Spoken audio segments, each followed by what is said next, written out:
Today's podcast is brought to you by Audible.com. Get a free audiobook download and a 30-day free trial at www.audibletrial.com/WiseGuyRadio. Over 180,000 titles to choose from for your iPhone, Android, Kindle, or MP3 player. That's at www.audibletrial.com, AUDIBLETRIAL.com/WiseGuyRadio. This is the Wise Guy Radio Show, a podcast dedicated to educating and inspiring through conversations with today's top talents in the world of glass.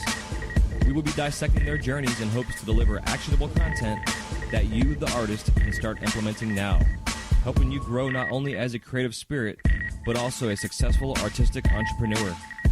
With a little organization, relationship building, and your artistic ability, you can obtain greatness. Climb aboard, whether an artist, retail owner, or enthusiast. We have a ton of fun in store for you. Welcome to the Wise Guy Radio Show. Hey, que pasa, amigos and amigas? Welcome to the Wise Guy Radio Show, episode number 42.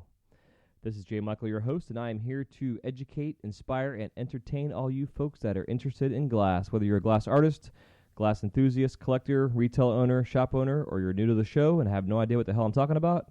I am hopefully here to open up your eyes and your mind to the world of glass art.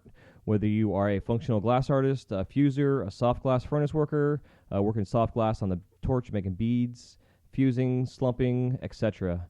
There is a ton of stuff in the world of glass that can be made, and we are here to bring it all to you. Today's guest is a newbie glass artist named Mike B. He is a Florida-based glass artist, but is currently residing in Texas.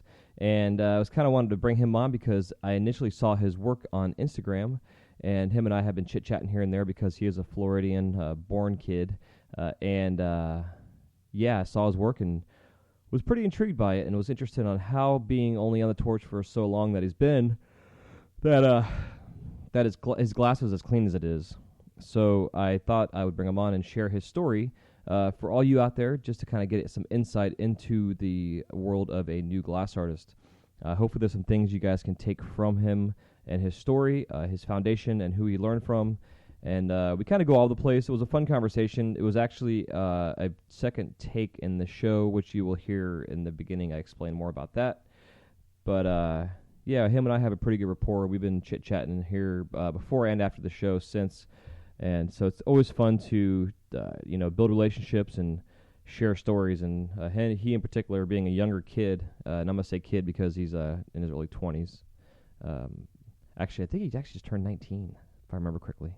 But anyways, it's been a couple days since I did the post-production. So, but either way, I was definitely excited to share his story with you. Also wanted to give you guys a heads up and let you know that this Wednesday show, we will be going over some end of the month kind of tax, business, kind of accounting type stuff. I'm going to be doing my P&L statement for the month of September, and I'm not going to get into specific numbers necessarily with you guys, but I do want to share the process of what I go through and the habits and routine that I'm getting into to keep myself organized, so that when it comes time to do my quarterly estimates and what have you, I'm already on the ball. And it makes my life a lot less stressful, and hopefully by you guys doing the same type of thing, it will also help out as well. So other than that, we had an awesome weekend up in Tobacco Leaf, in Tallahassee, Florida, for their their 6th-year anniversary party. And in episode 41, if you have listened to it, you've heard kind of our story about the show and getting organized and whatever. So if you haven't heard that one yet, definitely go back and listen to it, because there's some insight and a list that we put together to help you stay organized in terms of going and doing shows, especially if you've never done it before, and also if the shop you're going to has never done them before either. So other than that, not a whole lot else going on right now. This week is big down in Miami. Tomorrow and Wednesday is the Big Galleria show. First time they've come to Florida, and this is actually the second trade show that Florida has. And I have an opportunity to go to and go play and go see everybody, but I have decided to go ahead and stay home and take care of some things here, have my kid time, because I have been out of town for most of the weekend. So other than that, just wanted to share that event. And also, I guess Age is going on also in Baltimore during the same time period. So we have 2 trade shows going down on the East Coast of the country over the next couple days. Age up in Baltimore, and then we got Big down in Miami. Pretty cool stuff. But one thing I do want to say before I go is I am pleased to announce that we officially have our very first sponsor for the show. And our first sponsor is Green Flash Glass out of Tallahassee, Florida. And Green Flash Glass has been around for a long time, several years now. Jeff, who is the owner of the company, he's been in the game for 16, 17 years now. And I'll be bringing him on here next week, next Monday, actually. He will be Monday's Artist of the Week, and we are going to be discussing his background and past and where he's at now with Green Flash and the company, what they are looking at in the future as well, and some big plans that they have going on in the works that we discussed about, including with us here at the Wise Guy Radio Show. So all his links will be on the show notes page, but you can just go check them out. They are a business-to-business wholesale-only store or company, so you can still go to check out their website. It is greenflashglass.com, and gives you a basic overview of their product lines and what have you. But again, we are super thrilled and honored to have our very first official sponsor for the show, not just an affiliate, but an actual sponsor, which is Green Flash Glass. So check them out on Instagram as well at Green Flash Glass. You can look them up on Facebook. They're there as well, and also their site, which is greenflashglass.com.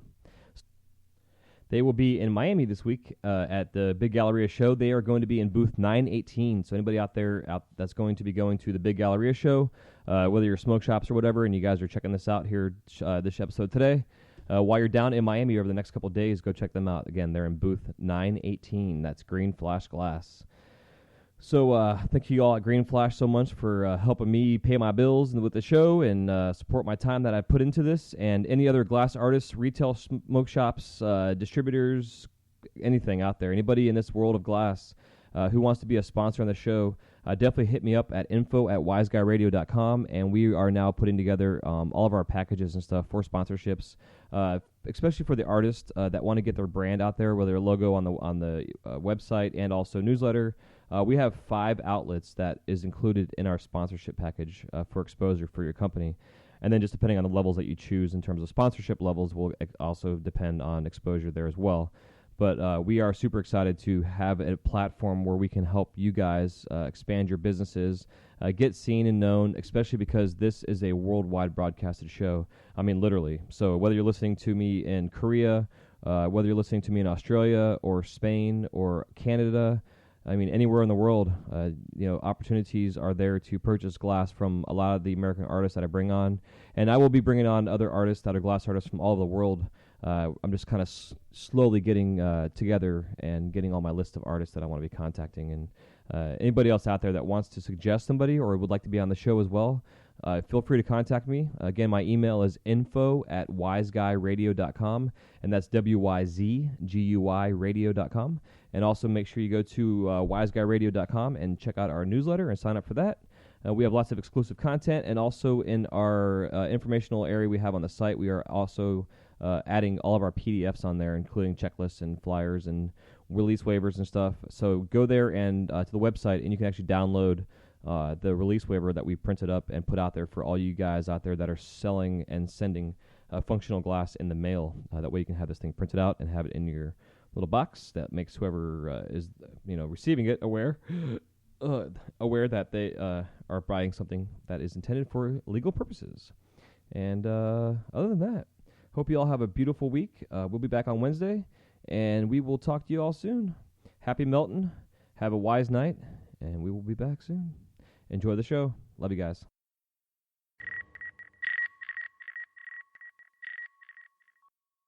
What's going on, Mikey? How you doing, brother? I'm doing good, Jason. Awesome. Well, just so everybody knows out there, I am a complete douchebag and erased our last time we chatted. So we are now doing round 2 on this, and which is kind of nice to do a do-over because I can kind of delve into more of the conversation and pick your brain a little bit more, dude. So it might be a little easier for you as well. Oh, yeah, not say all the stupid shit I said last time. Oh, man, I need like a manual on exactly what it is I'm doing on a daily basis. Otherwise, I might trip and hurt myself or some dumb shit, like erase complete episodes and whatever. A life manual. Yeah. That'd be great. Maybe I'll make that as part of my business plan. Model had the life manual, how to live as a glass artist, or some dumb shit. Perfect. So yeah, man, good to have you on the show. It's kind of interesting. I got you on here because, for one, we been chit chatting here and there, and also because you have been doing this just for about 6 months now. And when you started sending me pictures of your work, and I came across it, I was really impressed by how clean your work was, and it seems like you've got a strong foundation behind you based on just your work alone. It's amazing, how much your work speaks for yourself, kind of deal. So if you want to kind of give us some background on where you guys started and how you guys started, and also who is your influence in terms of like a master or a teacher. Yeah, first of all, thanks, man. I really appreciate that. Hell yeah. Just got into the working of the glass at a demo just this past couple of months ago when I was 21, just turned 21. Went out to a bar, and Craig Lewis was out there just in front of the bar, throwing down some stuff, and he offered to teach me. And I went down there, took a lesson with him, made an implosion marble, and I just went and bought my torch, bought everything I could, set up in my parents' shed, and that was it. Heck yeah. So where are you located now? I know you were in West Palm for a while. Yeah. I'm out in Kingsland, Texas now, out in the middle of the hill country. Nice. So you moved out there and got set up, and you're going to school out there? No, just mountain glass. Oh, nice. So what was your main drive to then move to Texas? Just the glass scene out there, or is it just kind of up and get the hell out of Florida kind of deal? Yeah, I had originally moved to Texas for another job that kind of fell apart. It wasn't what I wanted to do, Yeah, it seems like you were meant to be out there, though, now that you've gotten behind the torch. It's kind of weird how life works that way, Oh, definitely. I never would have thought. I mean, I always thought I was destined to be some band director, warming the minds of young children, and now I'm like, I don't want to see anyone under 18 just go away. Yeah, I hear you. So you have a music background for yourself, or is it just mostly an instructional music background? No, I played trombone, saxophone, guitar, the better part of my life. I think I started when I was third grade with clarinet, and just kind of progressively moved through school, and went to school in Tampa for music education. Nice. And that just it was fun, but it became burdensome, really. Like, you have to be in your practice room for 6 hours a day. You have to be all of these things at one time. I was like, I want to be this thing, and they're like, no, you're going to be this thing. Yeah, that's interesting. It seems like, too, just kind of on a side note, like I find a lot of glass artists that are successful as artists, not necessarily monetarily, but actually in the craft and the art itself, have some sort of hands-on experience like music, or some kind of hand-eye coordinated type of, finger movements, kind of structural kind of thing that it seems like really helps the transition. Because I know myself personally, I have a music background as well. And I've been playing guitar since I was like 6. Now, I'm not any kind of like maestro or anything like that, but I can pick up most instruments and play them. And the hand movements and what have you seemed really easy for me because I think of that background that I have, and I'm sure for yourself as well. Kind of the same kind of idea. Definitely. A lot of the things transition over, especially with the fingers from playing bass. It gave a lot of finger strength, which is really great for rolling, especially when you get up to those some 36 mil tubes and 44. Mm-hmm. Oh. Yeah, it definitely gets bigger. Yeah, I'm actually doing this now for 16. That was like the worst grammatical statement I could have said. Been doing this. But yeah, so 16 years now, man, I've been doing this shit, and just a side note for everybody else. Again, side notes here all day long. Be careful with your thumb muscles and tendons and overstraining those, especially when that kind of rotation and rolling motions. I'm finding now, after doing it for so long, that I'm definitely having a little pain in my thumb. And I did actually, my last Wednesday show, I believe, was on the repetitive stress of the hand that we can deal with. Like I'm having trouble opening jars and closing cups and stuff like that with my left hand. So I'm trying to really ease on it and let it heal. But just kind of a little side note there for anybody out there listening that does work with bigger, heavier stuff, and just definitely keep an eye on your hands and your thumbs. For sure. Yeah, everyone go watch that hand stretch. I saw that, and I've been doing it the past couple of days, and it is awesome. Oh. It feels amazing. Yeah, dude, it's crazy. Like when I was first shown that, my master Gordon, who taught me my foundation, he had some carpal tunnel wrist issues, and he showed me a couple different stretches, and that was like the main one that seemed to benefit the most. We can really feel all your metacarpals in your wrist open up, and your hand tendons and everything stretch out real good, and it's a nice little breathing exercise if you breathe along with it. Kind of yoga movement in a sense. But yeah, dude. Yeah, like he said, I did a little 15-second kind of video on Instagram. If you guys want to go check out my Instagram, it's at jmichaelglass, and did a little stretch hand exercise. And you can do it anywhere, whether you're taking a poop or sitting at a red light, or whatever. It's always a good warm-up to do, throughout the day. Just think about it and do it. So, but yeah, man, so back to your beginnings. So you see this demo, did you have an experience before he actually brought you on the torch, or was it like, come to my studio and I'll teach you kind of deal? I watched a couple of videos on YouTube. The Clinton Roman videos especially helped, setting up that flashlight on a raised structure, and rotating those dowel rods so you can see where in the flame you're supposed to be. That was really nice. Interesting. I'll have to make a mark for that. I haven't seen that video before. It's a good idea. Yeah, Clinton Roman. So you want to be a glass blower? Nice. Heck yeah. Yeah, I would definitely make a mark on that. So you went from that, and then did you approach them about lessons, or did you go to their studio and kind of hang out and worm your way into there to kind of let them know you're interested type of deal, or was it just you walked in there with cash in hand or something? It was at that demo.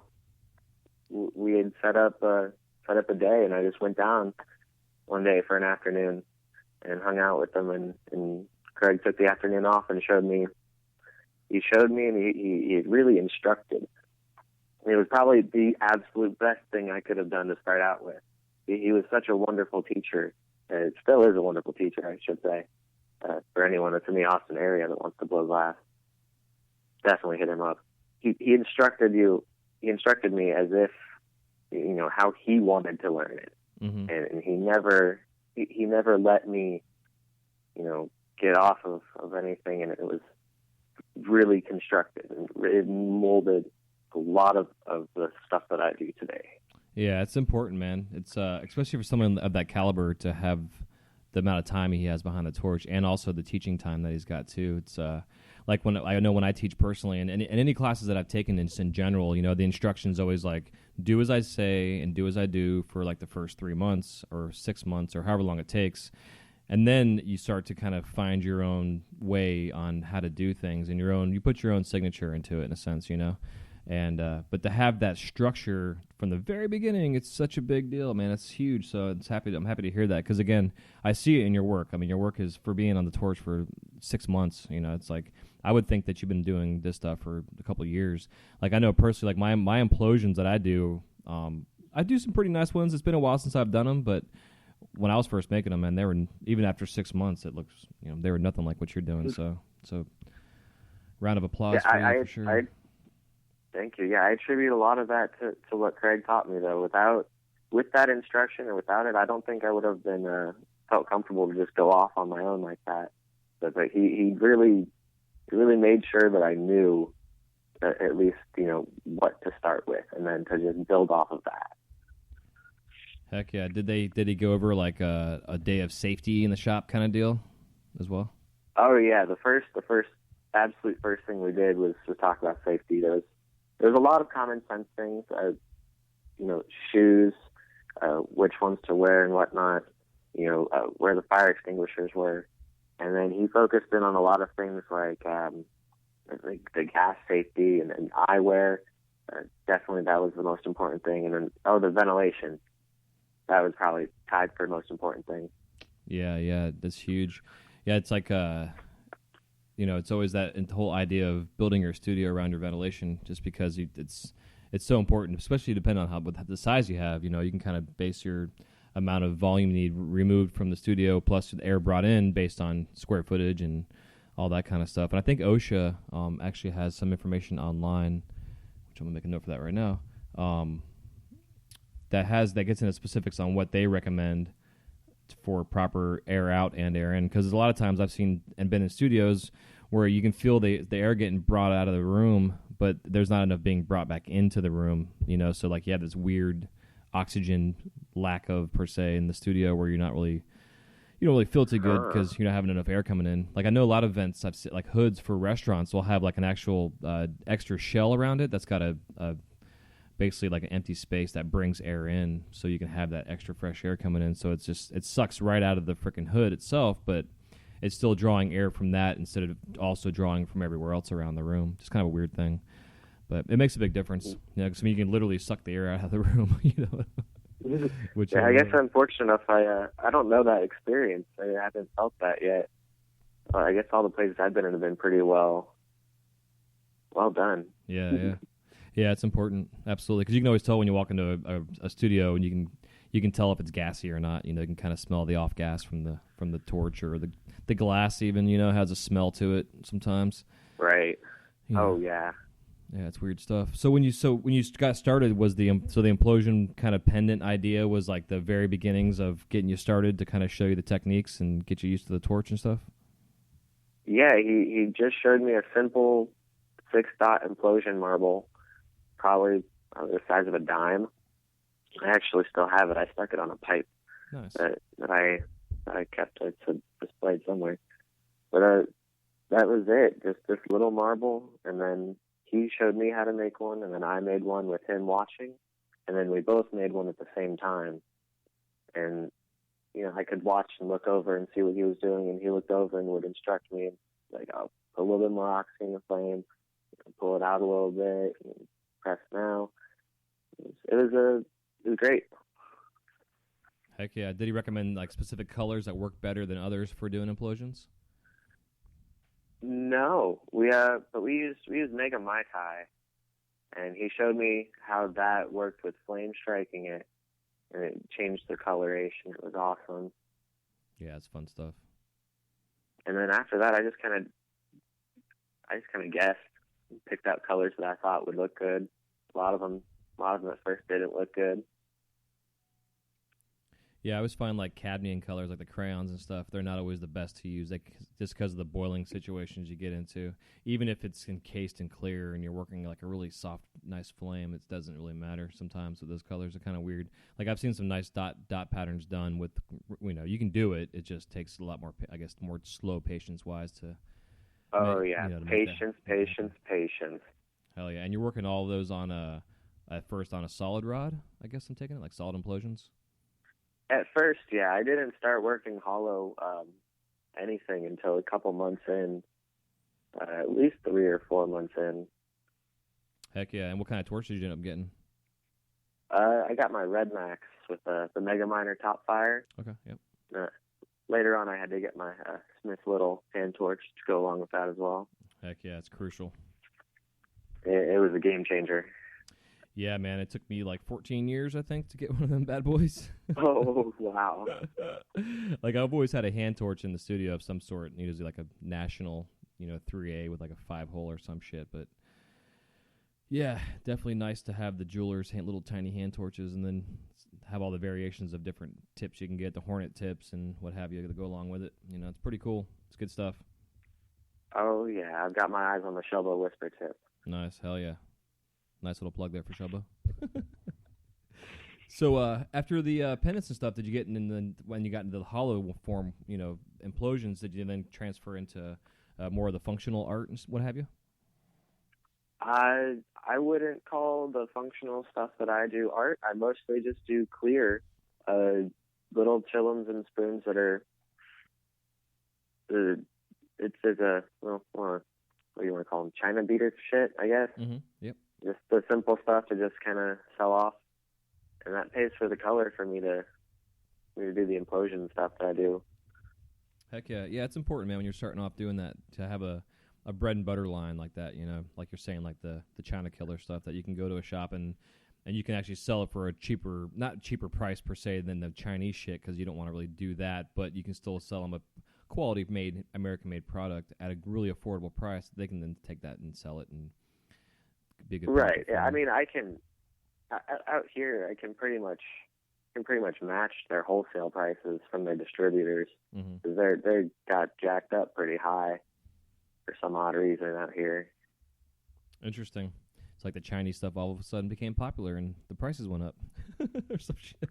I guess it's the lack of smoke shops out in the hill country where I'm at. There's only a couple of them, and yeah, that makes sense. More of a supply and demand kind of deal. Yeah, that makes sense. It's not like we're in Austin where there's 30, 35 smoke shops and everyone's got, you know, $1,000 smoke pieces. Yeah, exactly. Yeah, it's like my town isn't necessarily that type of, I guess, I'm not going to say quality, because we definitely have some quality work here, but we definitely have the 35 shops in a 2-block radius that everybody has the same stuff, you know, and the tourists can come in and buy disposable pieces. You know, it's interesting. We have a really weird demographic here in my area, like a lot of artsy fartsy stuff and a lot of money, but then at the same time, like some of the collectors here tend to want to drive out of the town to get their custom pieces. And we have some shops that have come in that are higher end shops now too, which is nice. So it's starting to come in more so, but it's always been like the small record store, you know, old pawn shop kind of place that, you know, had a little case in the back of the store. And now those same stores have expanded and gotten bigger and sell more glass, but it's still an interesting kind of, you know, predicament here with the demographic of the people that live here, and it's slowly changing, so it's kind of nice, which is good stuff. Right. Yeah. I remember there were a ton in Tampa when I was there. I can't even imagine how many there would be now. Oh Jesus! Yeah, you have no idea, bro. Yeah, it took. We went through a little lull in the time period when they were trying to ban pipes completely in Florida, and a lot of the shops. I remember that. Yeah, I got some stuff really cheap at that point. Yeah, I'm sure. Yeah. Man, yeah. It was crazy. I got this amazing Mike Fro piece for like $150 from a shop that had no idea what it was. Holy crap! Yeah, it blew my mind, and then I didn't know what it was quite really until a couple years later. And as soon as I figured out what it was, I went to go put it in like a safe place, dropped it. Oh, man. Broke the whole fucking thing. Oh, irony is a son of a bitch sometimes, huh?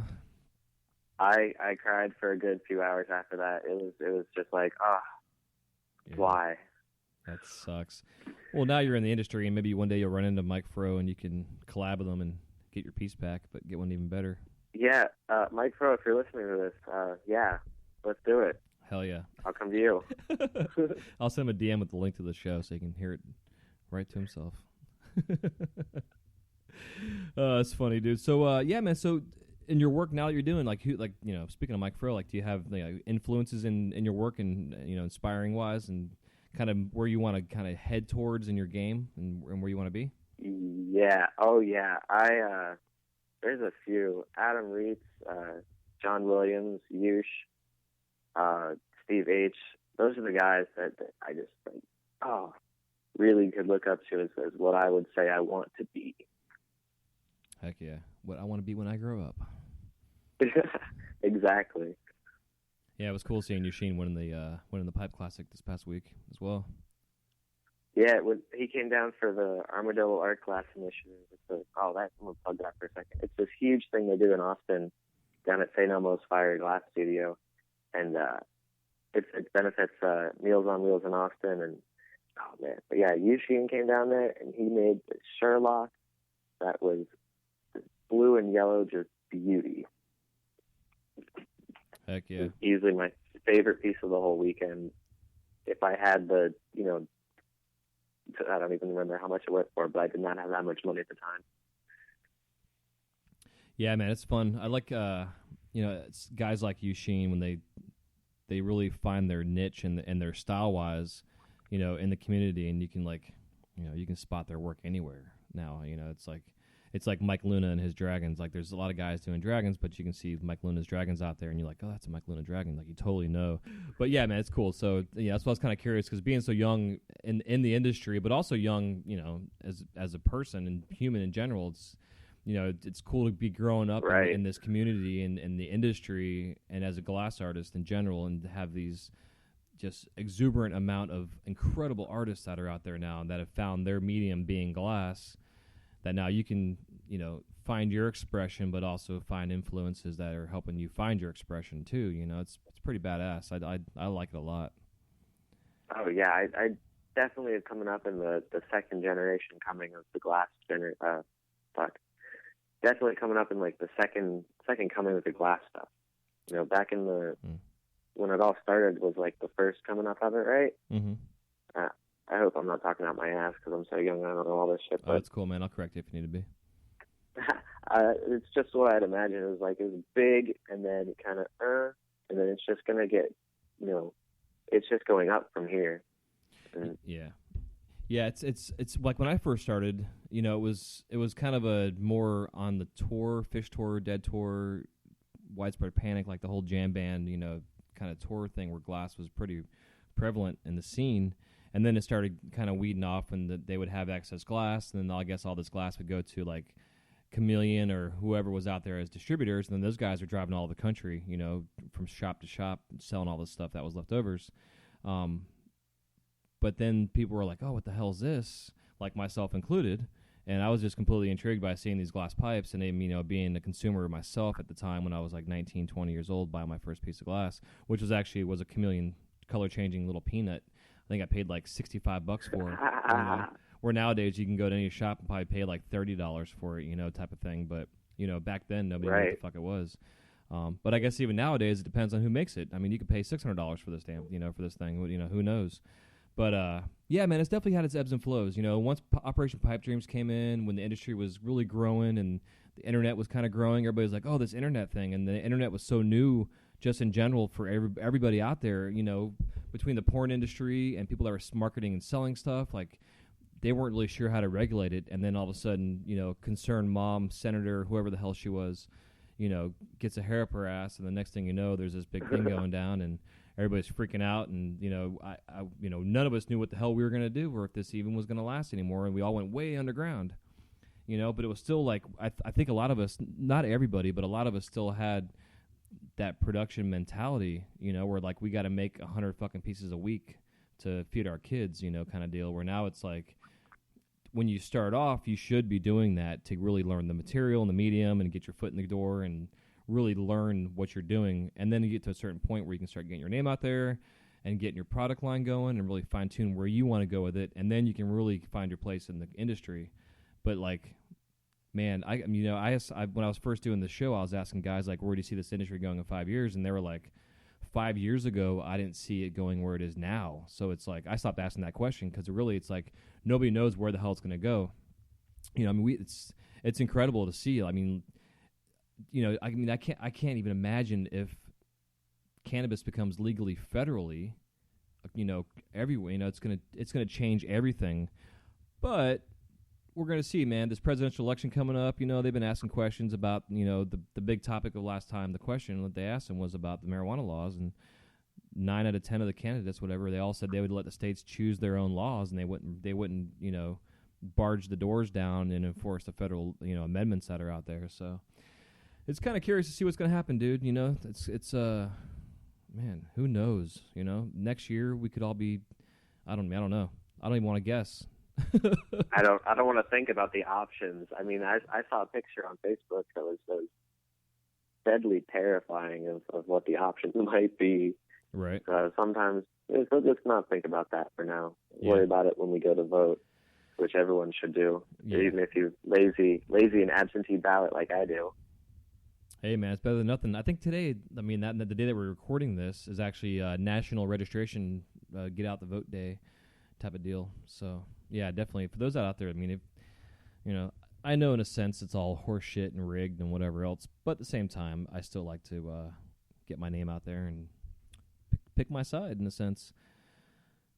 makes a big difference. You know, especially in this political climate that we're in. You know, it makes a big difference. And I like the ideas of this time of year when this does come around. It really starts the conversations in all aspects of life. You know, and things that we're dealing with and social issues and whatever. So, I think the whole gay marriage and legalization of marijuana, conversations are definitely the big key ticket items. Even though the gay marriage thing has been federally changed, you know, it's still a big topic. So it's definitely good to talk about it, you know, and especially TV shows now and that are, you know, not promoting it, but they're still kind of. No, there's TV shows that are promoting it, man. Yeah, absolutely. I guess there is. Yeah, you're right. There is. I don't watch a whole lot of TV, so I'm not too familiar with all of them. But I feel it's more of a desensitizing. You know, it's like I sometimes wonder if all these fucking zombie shows that we have out there are just getting everybody like desensitized to the whole zombie thing, so that when that shit actually happens, we're just gonna be like, oh, it's a fucking zombie. It's like watching a squirrel across the street. We'll just try not to run it over and be careful. Don't hit the zombie. You know, you know, who knows? It's kind of weird. Damn, that gives me something to think about. Yeah, there you go, man.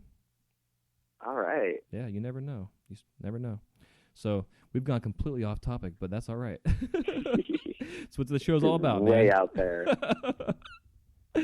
Oh, shit. So, yeah, man. So I guess with going back to the glass talk, like, are you looking at getting into doing trade shows yourself or in like craft fairs and art shows and stuff and get yourself out there? Or are you kind of sticking with the social media side of things right now? What's your game plan? Social media is probably the number one thing for me right now, but I'm definitely working on getting out in the public eye more. We did a demo this past weekend at a smoke shop in Marble Falls, and you know we had probably 100 people roll through and come out and watch the 7 of us that were out there.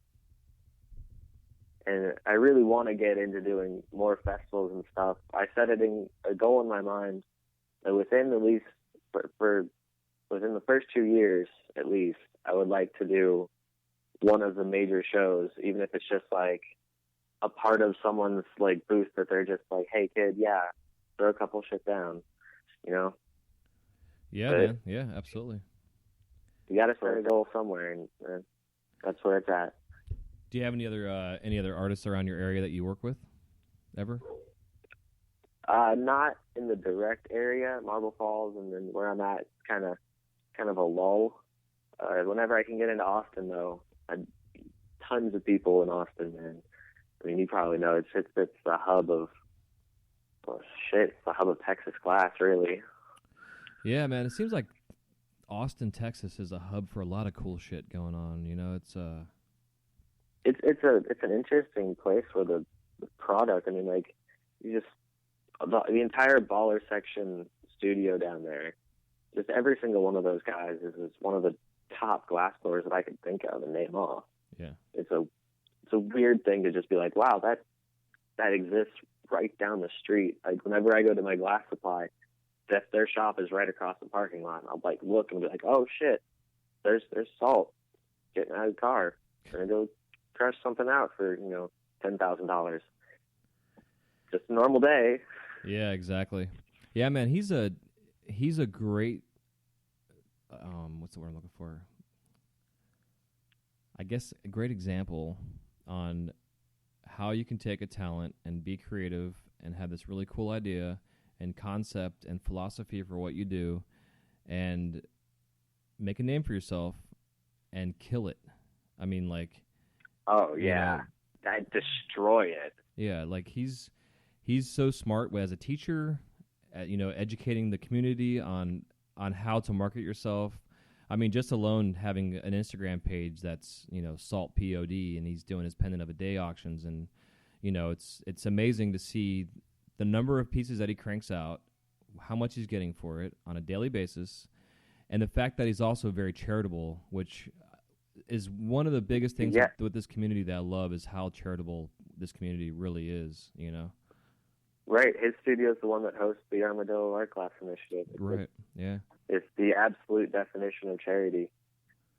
Yeah, it's fantastic because I know he even does with his pendant of a month. He'll do like a whole week's worth of pendants that it's all just going to charity, and setting stuff up for himself. It's fascinating. But what I also like about him, which is something I jumped on with that concept, was to start your day off with a pendant. I mean, more or less, I don't know exactly because I haven't talked to him personally yet. I'm actually wanting to get him on the show, but the idea that you start your day off with a pendant to warm up your body, warm up your eyes, warm up your soul. I mean, everything, and the fact that if you did that every day for 300 days in a year and you sold each pendant for $50, I mean, you could, make $15,000 extra money a year just making a pendant a day to start your day off. You do that at the beginning of the day and the end of the day, you can make 30 grand extra a year, just for doing 300 days a year. So you take off 65 days in a year. Yeah, 365 days. Yeah, so just some simple math, but the idea is that I'm sure that that's what he does, or he'll have an artist come collab or whatever, and he'll have some leftover glass, and he'll take that, like the Steve Sizlove one he just did. I'm sure him and Steve worked together. He had some extra pieces of Steve's work laying around, so he threw it together in a pendant, and voila, he's got this badass Steve Sizlove salt collab pendant that he sells for $10,000 fucking dollars. I mean, not that much, but that's the idea is that he can do that. That's one of the benefits of having that studio set up. Like, he could just go in there and he'll be like, "Oh, hey, Mike Evans, let's do something." Boom, amazing piece of art.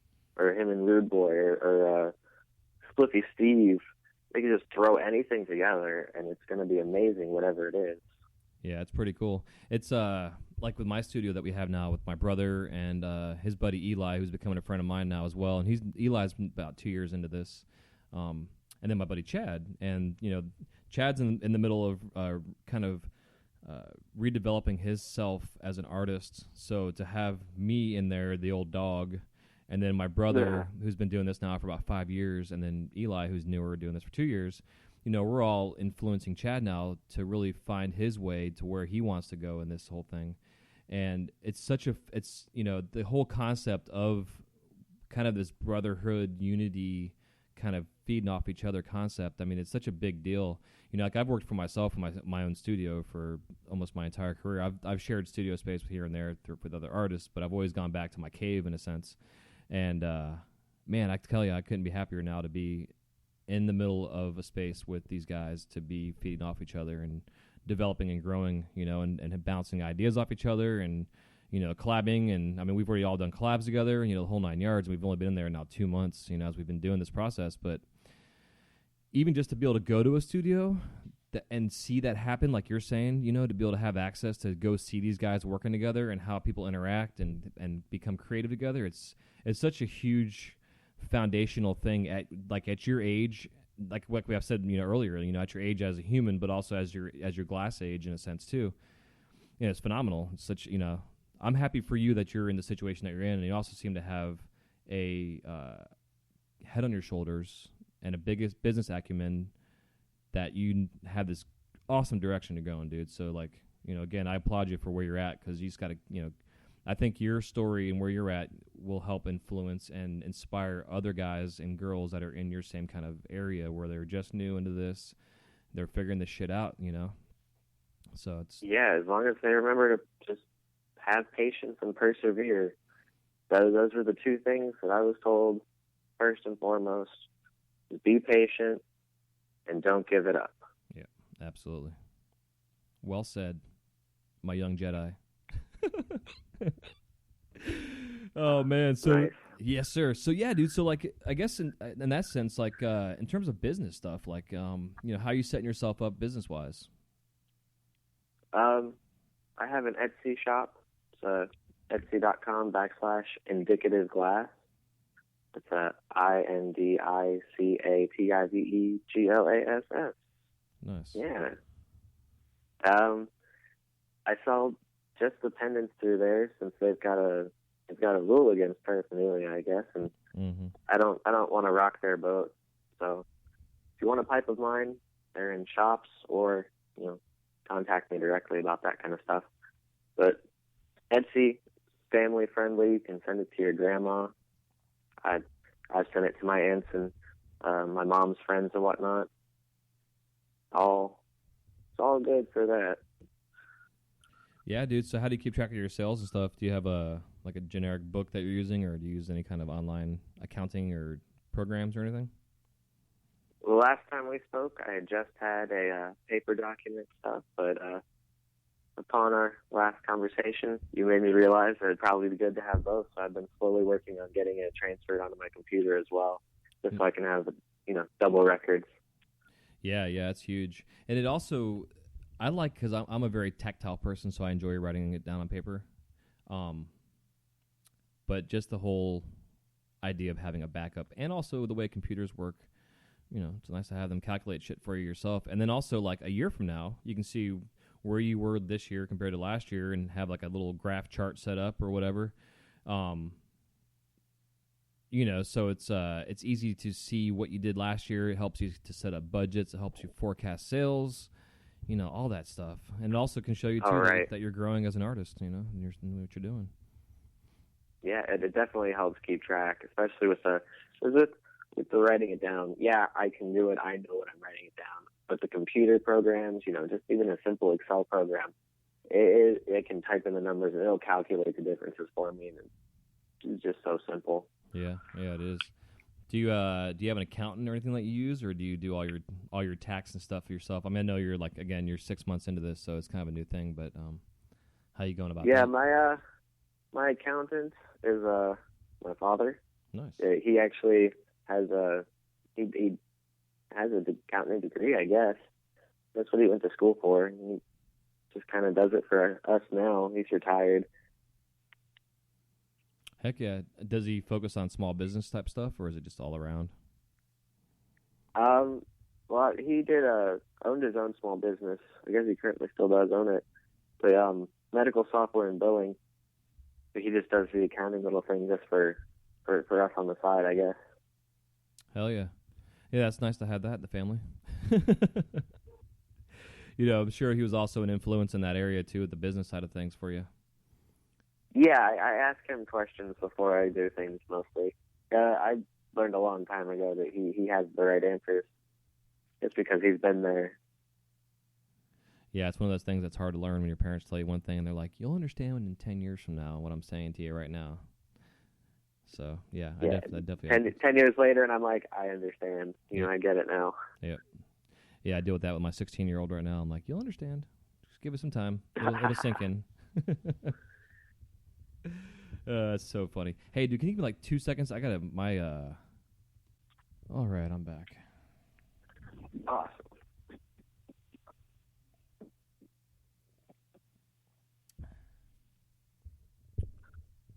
You back to yourself, man? Yeah.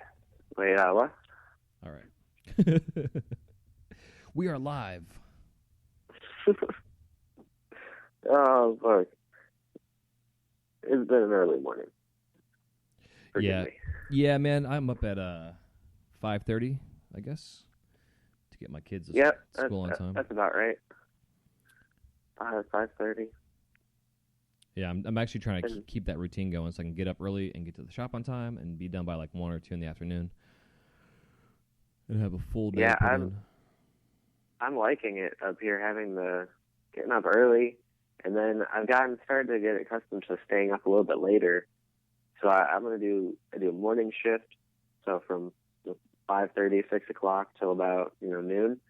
Then I'll break for lunch, watch some TV, do my exercise stuff, normal things, and then go in around 6 to 10, 6 to 11, crush out another couple hours of work. Heck yeah. That's good stuff. Yeah, it's important, man. I always preach about working in shifts, too, because, you're working a 3 or 4 hour shift at a time, and you can walk away and take a break and do your emails or social media stuff or bathroom and eat and whatever you got to do, and then, come back to it later if you need to, or if you have a full day, you can come back to it an hour or something like that. It's definitely important to spread it out, especially the physical side of things, giving your body a break, Yeah, that 12 hours at one time is rough. Yeah, dude. I've done it before. And my Disney shifts, they're usually a 10-hour day, and I don't work straight through it for 10 hours. But if our store is full of people, there's days where I'm at Magic Kingdom and I'm sitting there for, I get there at 11 and I'm off at 10. And I get basically an hour and 45 minutes or 2 hours throughout the day, break-wise, even though I still do take breaks here and there and bullshit and talk with guests and stuff. It's, if that store is packed full of people, man, it's amazing. There's days where I'm like, holy shit, I've been here for 6 hours and I haven't moved. kind of thing. You just lose track of time. But then you also realize you have a kiln full of stuff, too, on top of it all, which is nice. Even though it's You're not... like, oh, I gotta get to it. Yeah, I got a kiln full of Olafs that I'm not making any money on. But whatever. It's all fun and games. So do you have any kind of... Oh, go on. I'm sorry. I didn't interrupt you there. I was just going to say, that sounds like a dream job, production-wise. Yeah, man, it's interesting. It's one of those situations that from the outside... If I was to walk away from this position and quit this job ever, people would be like, "What the fuck? You're crazy. That's an awesome job." It's also why I've gone seasonal because it is. But it's like, it's like any other job. It's the perks are great. It's this awesome, sweet environment, which I love. Some people probably couldn't stand it, and then honestly, it does to work on the property. It definitely takes a specific kind of like-minded individual type of thing to be able to deal with. Listening to kids. You couldn't be talking like we do. No, exactly. No, trust me, dude. There's times where I'm like, I'll say hell, and I'm like, oh man, I can't really even say that. But like people ask me what I'm making, and I'm like, oh, I'm making Olaf's butt right now. And and I can say butt because in Frozen, the movie, he says, well, look out for my butt, like several times in the movie. So I'm like, I'm going to use that term. Because a lot of times when I'm making Olaf, for instance, or there's a lot of items I make, and a lot of glasses like this, it's very phallic looking, So like the women are giggling. Oh my God, he's making a penis. Yeah. Look at he's making a penis. Like I can totally like see their lips moving and like giggling with each other. And every single blank. Looks like a penis. Yeah, exactly. So it's like you just can't help but make it. But that being said, it's still fun to be able to say, yeah, I'm making Olaf's butt right now. Little kids giggle. It's funny stuff. But yeah, man. Again, it's like anything else. It's a job, but it's also. I've been able to turn it into a hobby in a sense with perks, being on seasonal now, and it's more or less on an as needed basis if I'm available kind of deal. But it took me 3.5 years of busting my ass to be able to get to a point to where I could personally with my business walk away from it, but also to be able to with them have my reputation with them good still, and my rapport still good to where I could still stay on, and not quit necessarily, and be welcomed back, which is. It's a pretty cool thing to have. It's interesting. I definitely miss it at times when I'm not there. It's kind of weird. When I'm there, I definitely appreciate it a lot more now that I'm not there as much as I was when I was doing like 7 days in a row drives and at 1 hour, 3 hour round trip. 7 days in a row got kind of old. Right. It's not exactly. It's not it'd be terrible now. But what is that? 10. 4? Oh yeah, I-4. Yeah, I-4 sucks. Oh, hated it. Yeah. The drive home. One in Texas, it sucks. Oh yeah, dude. But like anything like for instance, this podcast, it got started because I would take advantage of the time on the road and I would listen to podcasts for that hour and a half or one way, and I would get education on the road. Listening to shows and getting my business kind of mindset and all kind of areas of life. I was listening to different shows and. I took complete advantage of that time that I had. It was kind of my talking up myself excuse for making the drive sound better than what it actually was, I guess, kind of thing, But I definitely took advantage of the time, and I think in anything in life, if you have an opportunity to do something that you think could lead to something else, definitely take it because you never know. Take the, like. For you, for instance, you made a deal to come down and check out these guys working one day at their studio and get a little lesson, and here you are now 6 months later, and you're doing your own thing. It's amazing. It's that whole idea of too that where I'm learning this year to say no to orders or just activities that I feel will not benefit me necessarily because the one thing I say yes to means I have to say no to something else. And those things you say no to sometimes could be more beneficial than the ones you said yes to, in the long run. Right. So, I hear a lot of the big boy business people out there talk about it. It's the whole concept of it. And I forget who said the actual quote, but the quote is, if it's not a hell yes, it should be a no. But at the same time... I like that. That's a... Damn. Yeah, right? I know. That's what I said when I first heard it, too. Yeah, there's a couple quotes that I definitely live on. That's one of them. And the other one is, if you're not embarrassed by a product that you released, that means you waited too long. And typically, like, people wait for, a product line or a show or a website that you're like, oh, this sucks. I don't want to put this out yet. I don't want to do this yet. This glass I'm making sucks. I want to get it out there. But fuck it, man. If you have a pipe you're making or a vessel or a vase or whatever, if it functions and it doesn't look too bad, someone's going to love it. And then just go on to the next thing. That way you can at least reap the benefits of the monetary side of it to help recoup your money to buy more glass. Right. Yeah, I never heard that, but I guess I've always kind of done that. Like, even looking back, even at the shitty pieces I used to put on my Etsy site, I was like, wow, someone liked it. Yes. Yeah, man. As long as I've done this for, especially the retail side of it, I have never, and I try to stop trying to understand it because it doesn't make any sense to me. Like, some of the stuff that I make that I'm like, man, this is probably the nicest thing I've ever made. And it'll sit on a shelf for like 10 years, but then something I make, I'm like, damn, this thing is ugly. It sells like 2 days or a day or what. It's just strange. I don't know. Yeah, I know that feeling.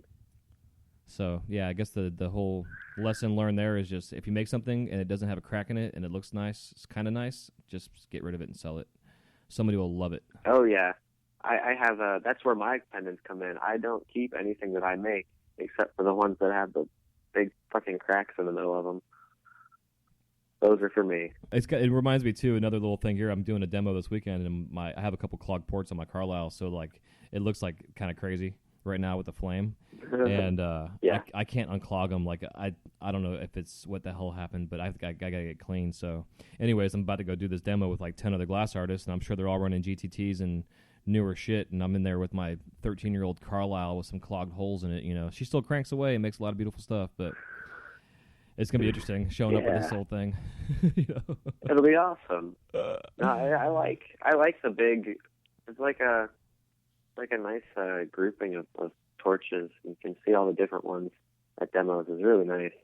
This past weekend we had 3 guys on Red Maxes, 1 guy on a Carlisle, and 2 guys on GTTs, and everyone was like, "Wow, all the different torches." And you could see, the big Mirage flame, and then the tiny little center fire on the Carlisle. Awesome. Yeah, it's cool. It's like who's bringing the guns to the gunfight, and then some gun shows up with a knife, something. It's good stuff. So yeah, dude. Any other kind of business talk you want to talk about to kind of inspire anybody out there that's getting going with this? For business. Yeah. Oh. I'm just kind of curious where your head's at in this whole in the game of things. Everyone should try it at least. I mean, you never know. I didn't know. Go for it. Yeah. Hey, whatever. It works for me. Because you never know. Like you said, I know Rashawn Jones, to quote him, he was saying glass isn't for everybody. And then he said, just like asparagus, it isn't for everybody. I fucking hate asparagus. Yeah, see, there you go. And I love it. Makes my pee smell funny, but I love this stuff. I can't do it. I can't stand the taste. Hell yeah, dude. So I think before we go into any more black holes and tangents, we should pause for a little thank you to our sponsors, and then we'll get our asses into the lightning round. Sound good? Sounds good. All right, man. We will be right back. This episode of the Wise Guy Radio Show is sponsored by Wise Guy Media, a new company dedicated to showcasing the talents and offerings of their customers through podcasting, eye-catching graphics, logo, and customized web design. Established in 2015, Wise Guy Media is continuing to push the elements of web and logo design with outside-of-the-box ideas and up-to-date graphic-generating programs.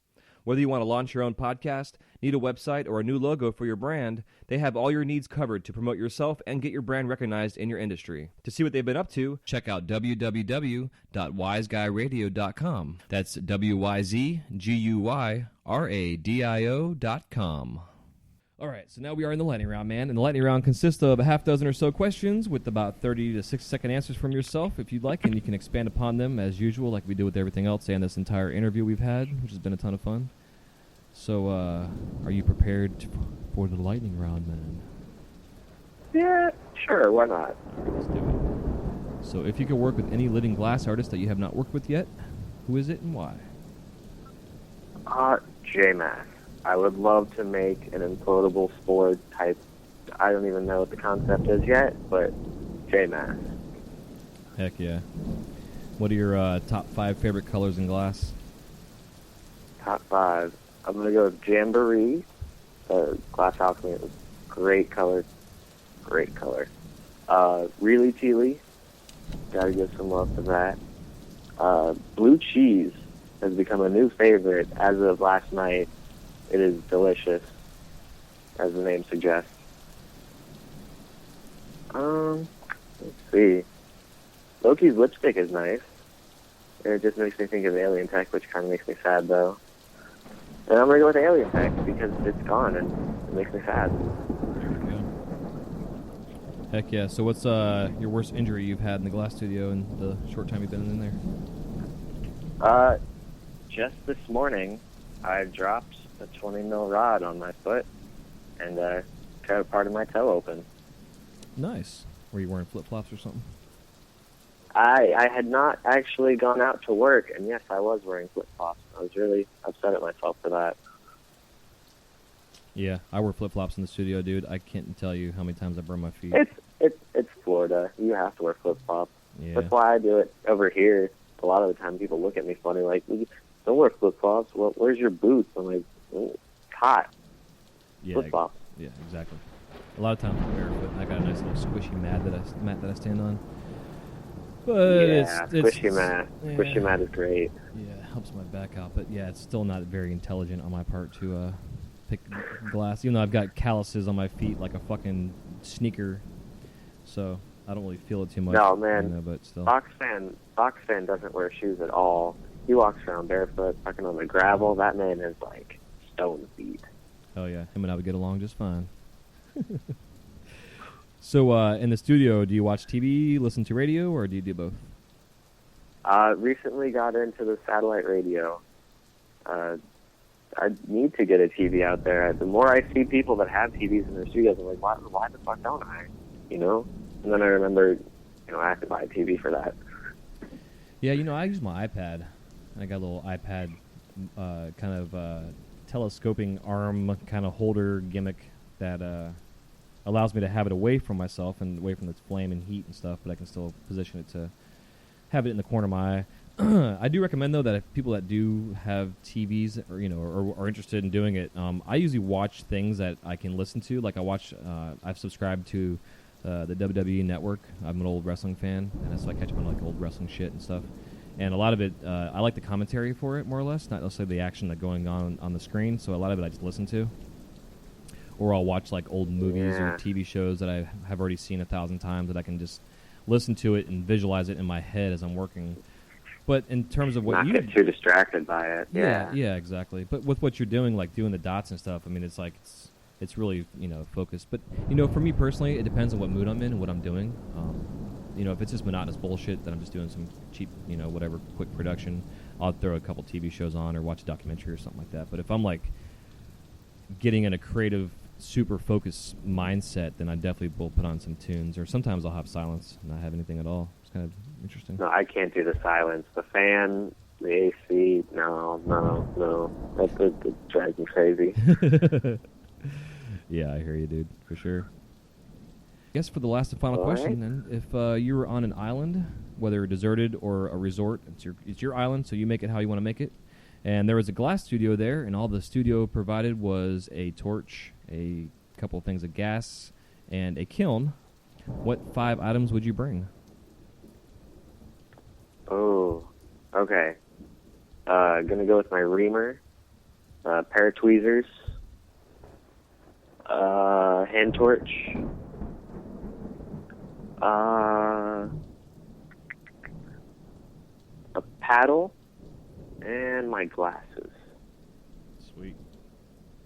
Can't forget the glasses. No, because I will just go blind. Why not? Yep. Fun. All the kids are doing it. Yeah, man. There's actually, I don't know if you guys have seen that video out there. There's a guy that's using like a map torch thing and making boro on it. And it's one of those viral in the scene YouTube videos. It's just absolutely ridiculous. Like the guy's got no glasses on whatsoever. I need to see this. Where shit. Yeah, I don't remember what it's called.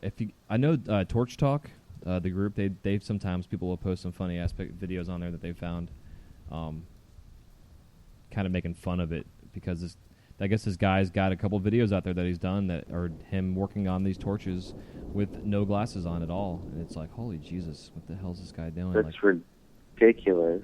Yeah, setting a terrible example, which I don't like. Especially when it's a viral video like that. It's like, man, you got to really make sure that you're setting a good example. Yeah, because someone's going to see that and do it. Yeah, exactly. Yeah, that's what I'm saying. It's like, man, are you kidding me? I'm just running through here real quick just to see if I did forget a question. I think I did, but man. It's going to drive me crazy until I actually look at my list. Where the shit is that at? So what did you make this morning? I just did a couple of teal and Illuminati stuff. One is a flower explosion that I wanted to try out. Son of a bitch. It came out pretty nice, I guess. I'm going to work on it and do some fun things to it, either tonight or tomorrow. I might do more prepping up some stuff tonight. Oh, I got to do some stuff for you tonight. That's great. Yeah, I can't wait to get those in the mail. That'd be fun. Oh, actually, I might just send you the... Oh, yeah. Yeah. I got one for you already. Sweet. Hell yeah, I like that. Gonna need... Are you doing implosions with the Illuminati? Are you working with... You're saying that's what you're working on?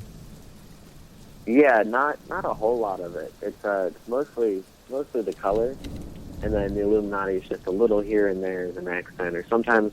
We did a few of them. They're implosions that we can turn into eyes instead of doing the eyeball milling and stuff. I left the Illuminati in as the pupil and the iris. Nice. I found the question that I missed. Are you ready? Ready.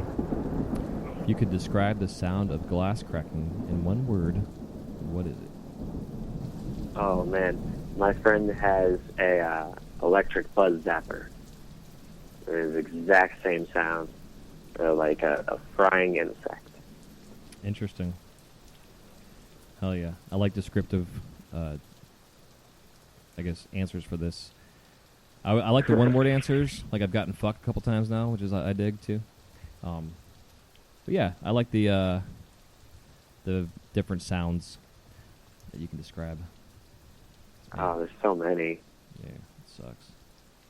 So yeah, man. So I guess to wrap this up here, if you have any parting piece of advice that you can give a newbie and also an OG glass artist, or just all together, and then also how we can find you out there in cyberspace. Yeah, patience. Patience is the number one thing. I had a huge lesson in patience at the demo this weekend. Fucking dealing with the wind, dealing with the sun, and it was a big lesson of a day. Just be as patient as possible. Heck yeah. And then where can we find you in cyberspace? You can find me on Etsy at etsy.com/shop/indicative glass. You want to spell that again for us? Yeah, INDICATIVEGLASS. And then you can find me on Instagram at Mike B. Glass. That's Mike, MikeEEE, like a little bug. And then Glass, because apparently everyone else's last name, too. Yeah, man, it's funny. Because I go by J. Michael, but then my Instagram's J. Michael Glass, so a lot of people are like, hey, what's up, J. Michael Glass? I'm like, hey. But also lately... We're just one big Glass family, man. I know. I love it, right? It's like we're all a bunch of Smiths. But we are, man. We're glassmiths, so fuck there. It all works perfectly. There you go. Fuck. Full circle. I just found the entire whole irony of all of it. I'm amazed. Yeah. And there you go. That's the note to end on. Boom. Yeah, there you go, dude. Well, thanks, bro. It's been fun chit-chatting and going in circles and off on crazy tangents and whatever, but it's all very helpful information for everybody out there, whether you've been doing this for a long time or just getting started. You know, it's like You and I could probably go on for a day, just kind of horse shitting around. Oh yeah. You know, just having fun with this, and maybe one day we will. We'll do like a 12-hour marathon episode, then blow everybody's minds. Oh, that'd be for one of those. I'd have to come to Florida for that kind of stuff, man. Yeah, absolutely. We'll just sit in the studio and blow some glass and have mics hooked up to our little shirts, and you know, just. Oh, could you imagine some of the conversations people have had in their studios doing that kind of stuff? Yeah, man, it's funny you say that with forever, and I'm sure it's probably. And I know we're continuing this conversation, but whatever. So, you know, we've been talking. Yeah, fuck it. Yeah, exactly. Fuck it. We've been talking in our studio forever about doing a reality TV show, just because of how much different personalities. Not in my studio now, but studios I've been in before. You know, because you have all these different personalities coming together, all this potential drama that can be happening, and you know, people breaking up with each other, and you know, people fucking each other, and like it's.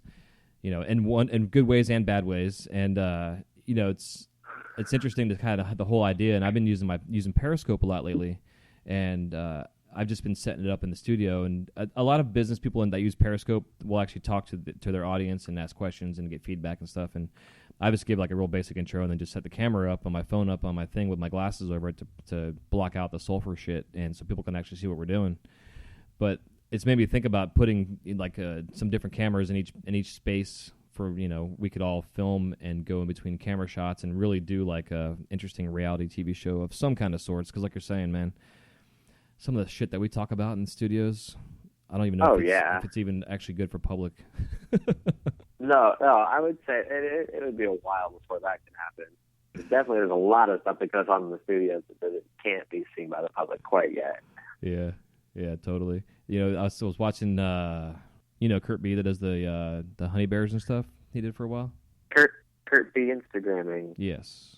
Yeah. Okay. Yeah. So Kurt B's got some funny videos. If you guys haven't seen it yet on his Instagram, I love his work. I love his personality, his style. He's a super cool cat guy, and he just recently did this release of these bottles that he made that are elixir bottles that are just phenomenal concept and idea for doing this. But he's got some videos on there on how the proper way to make frit, and they are just absolutely fucking hilarious. Like, it just gives me some funny ideas on things that we could do in the studio to like play around with, fucking around with doing videos and stuff, you know.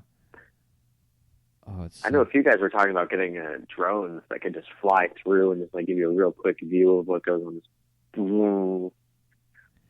It's funny you say that, man, because I was talking about that with the guys the other day. Because now they have the Star Wars drones out there you can get, like the little ones, yeah. You know?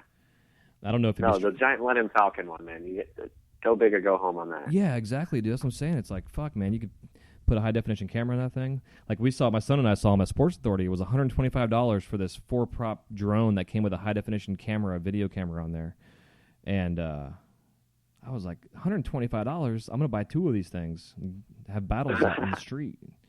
You know, it'd be so rad. But yeah, so if you guys want to go check out at Kurt B Instagramming is his Instagram, and he's got 3 different videos on. Oh, this one's episode 6, so he must have more than that. But God, I laugh my balls off every time I watch them. Funny shit. So I don't think I watch them now. Yeah, check them out. So, all right, homeboy. Well, I got to rock and roll, man. I got people at the studio waiting for me. I keep forgetting it's like 1 o'clock already. So it's been sounds good. Yeah, man. It's been an honor and a privilege to have you on here. And again, anybody out there that's listening to this show, you know, definitely persevere. Don't give up. You know, and also make sure that you are learning from somebody that knows what the fuck they're doing. Don't just like take knowledge from anybody, because not everybody has a skill set and doesn't, you know, has this foundation for really, really important habits that you need from the very beginning, whether it's safety, how to set up your studio properly, like the whole 9 yards. Like, make sure that your foundation is strong. And like Mike's here, it's like, you know, it's such an important thing to have, you know, dude. Like I said, you know, more, you know, applause to your brother for 6 months into this, and you're going strong, and I can only see positive things for you in the future, man. So keep killing it. Thank you very much for having me, and thanks for that, man. Hell yeah, I look forward to getting your glass in the mail and doing some collabs. Yeah, those owls are going to look sick. Yeah, I can't wait. Anybody out there that wants some limited edition collabs between myself and Mike, they'll be available soon here, probably in about a month or so. We'll see what happens. So hopefully less than that, just in time for Christmas. Oh, yeah. So, all right, brother. Well, I'm going to get the fuck out of here, and we will talk to you soon. That sounds good. All right, buddy. Take it easy, man. See ya. All right, buddy. See ya.